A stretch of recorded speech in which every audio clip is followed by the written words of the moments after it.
खबर आपको बता रहे हैं। खमेनेई की मौत की पुष्टि ईरानी मीडिया ने की है। ये बड़ी अपडेट आपको दे रहे हैं क्योंकि लगातार आपको बता दें कि एकदम जो एयर स्ट्राइक की जा रही थी वो इंटेलिजेंस इनपुट के तहत ही की जा रही थी। जो लोकेशंस इजराइल और साथ ही अमेरिका के पास थी और वहां पर ही जो तस्वीरें सैटेलाइट की सामने आई थी, जो सुप्रीम लीडर खमेनेई का घर था, आवास था, उनका ऑफिशियल रेजिडेंस था, वहां पर पूरा खात्मा कर दिया गया था। और अब ये बड़ी अपडेट सामने आ रही है ईरानी मीडिया के हवाले से कि खमेनेई की मौत हो चुकी है। क्योंकि देखिए, इजराइल ने बड़े कन्विक्शन के साथ ये बात कही थी कि खमेनेई का खात्मा हो चुका है। वी हैव अ फोटोग्राफ, हमारे पास वो तस्वीर है जो मलबे में वो दबे हुए हैं जहां पर हमने एयर स्ट्राइक की है।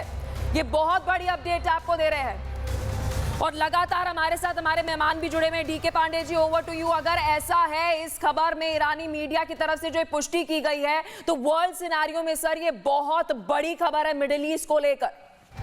निश्चित रूप से, और ये कहा जाता है कि जो यूएस मिलिट्री का ऑब्जेक्टिव था वो शायद अचीव हो गया, तो शायद जल्दी युद्ध रुके। लेकिन बहुत बड़ा लेकिन है कि ईरान की तरफ से लगातार प्रत्युत्तर आ रहा है। अब जो सवाल खुमैनी के जाने के बाद क्या सवाल उठते हैं, तीन महत्वपूर्ण चीजें हैं कि खुमैनी ने जो भी अपनी प्लानिंग की, उनको पता था कि शायद उन पर अटैक होगा और उनको जाना पड़ेगा, तो उसके बाद उन्होंने उनको कौन टेक ओवर करेगा इसको पहले से डिसाइड किया हुआ। लेकिन एक लेकिन और है कि ये जो खुमैनी साहब के मरने की खबर आ रही है, साथ में उनके बेटा और दमाद पोती की खबर भी आ रही है, और साथ में जो है 40 लोगों को आईडीएफ क्लेम कर रहा है कि 40 जो है इंपॉर्टेंट लीडरशिप को क्लेम कर दिया गया। ये कैसे संभव हुआ? क्योंकि इजराइल के जो ह्यूमन इंटेलिजेंस है उसके द्वारा ये मालूम पड़ा कि कल वहां पर मिलिट्री काउंसिल, डिफेंस काउंसिल की मीटिंग थी जहां पर के सारे कमांडर इकट्ठा होने थे, और इस मीटिंग का वेट किया गया, प्लान किया गया था। जब खबरें दी जा गई थी तो जो ये संवाद हो रहा था, कम्युनिकेशन हो रहा था, इसको इंटरसेप्ट किया इजराइल ने,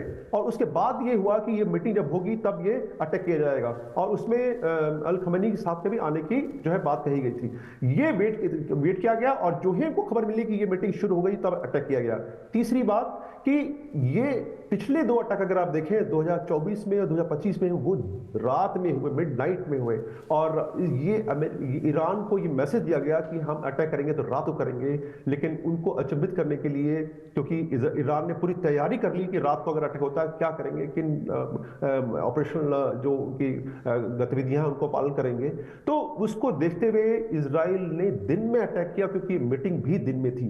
तो काफी सारी चीजें धीरे धीरे छन के आएंगी कि कैसे क्या संभव हो, क्योंकि आप 40 मिलिट्री लीडरशिप को एक साथ समाप्त कर दें, ये इतना आसान नहीं, क्योंकि एक साथ जल्दी इकट्ठा होते नहीं लोग। और उस समय देखिए युद्ध की कोई संभावना थी नहीं, कि डिप्लॉयमेंट चल रहा था, और सब ये सोच रहे थे शायद 20 मार्च तक, जबकि ये रमजान का महीना चल रहा है, तो शायद अटैक न हो। लेकिन इजराइल ने इशारा कर दिया था कि मैं सर, जब तक ईरान के जो प्रशासन की तरफ से पुष्टि का अगर हम इंतजार करें, टीपी दागी जी आपसे मेरा प्रश्न रहेगा, तो पहले प्रोबेबिलिटीज अगर देखें तो इससे 2 साल पहले या फिर हम पिछला पूरा इजराइल का इतिहास निकाल लें तो मोसाद का जो इंटेलिजेंस होता है वो पूरे विश्व में जाना जाता है कि एकदम सटीक एयर स्ट्राइक करते हैं। अगर हमास के भी आतंकियों की बात करें तो एकदम चुनकर उनके लीडर्स को, बड़े लीडर्स का खात्मा जो है वो किया गया। तो इफ एंड बट और प्रोबेबिलिटीज को देखें तो बहुत संभव है कि जो इजराइल जो दावा कर रहा है उसमें कुछ सच्चाई जो है वो हो सकती है कि खमेनेई का खात्मा हो चुका है।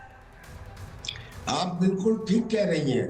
देखिए, अगर पुराने इतिहास से देखा जाए तो जब पिछली दफा 12 दिन का युद्ध हुआ था, उसमें युद्ध के प्रारंभ में ही उनके बहुत सारे IRGC